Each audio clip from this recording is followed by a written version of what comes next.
Hi, welcome back to our channel.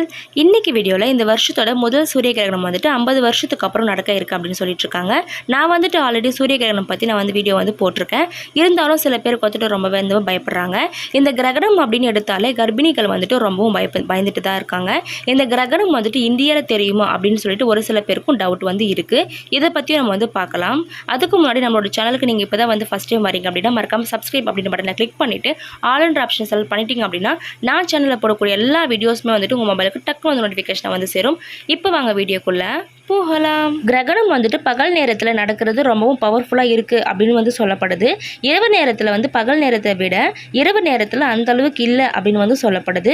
நார்மலாக வந்துட்டு சூரியன் பகல் நேரத்தில் தான் இருக்குது. அதனால தான் பாதிப்பு ஏற்பட வாய்ப்பு அதிகம்னு சொல்கிறாங்க.